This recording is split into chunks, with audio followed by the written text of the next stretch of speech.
والتين والزيتون وطور سينين শারীরিক প্রতিবন্ধকতা যে প্রবল ইচ্ছাশক্তির কাছে হার মানতে বাধ্য তার অনন্য দৃষ্টান্ত স্থাপন করে সৌদিতে প্রশংসায় ভাসছে এক অন্ধ প্রবাসী। দৃষ্টিশক্তি না থাকলেও কেবল বরেণ্য ব্যক্তিদের তিলাওয়াত শুনে শুনেই সম্পূর্ণ পবিত্র কোরআন মুখস্থ করে হাফেজ হয়েছেন উনাইস নামের এই ভারতীয় তরুণ। তার এই অসামান্য অর্জনে মুগ্ধ সৌদি আরবের মানুষ। সম্প্রতি দেশটির একটি মসজিদে বিশেষ সম্মাননার মাধ্যমে তার এই কীর্তিকে উদযাপন করা হয়েছে। لقد خلقنا الإنسان সৌদি আরবের সংবাদ মাধ্যম আল ইখবারিয়ার প্রতিবেদনে উনাইসের এই সাফল্যের গল্প তুলে ধরা হয়। সংবাদ মাধ্যমটির প্রতিনিধি তালাল আল হুসবান জানান, চোখের আলো না থাকলেও উনাইসের অন্তরের আলো ছিল প্রবল।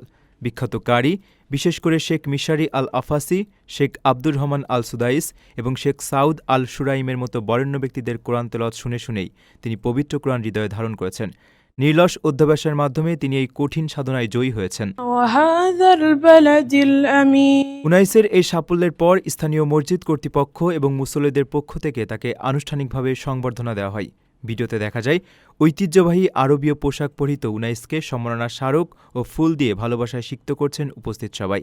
এ সময় তিনি সুমধুর কণ্ঠে সূরা আত-তিনের কয়েকটি আয়াত তিলাওয়াত করে শোনান। طور سينين وهذا البلد الأمين প্রবাসীর সিটিতে চলছে বহুল আলোচিত ফ্রি ফ্ল্যাট অফার, অর্থাৎ আপনি যে টাকা দিয়ে এখন ফ্ল্যাট কিনবেন 5 বছর পর সেই সম্পূর্ণ টাকা ফেরত পাবেন, আর সেই সাথে পাচ্ছেন একটি ফ্ল্যাট একদম ফ্রি।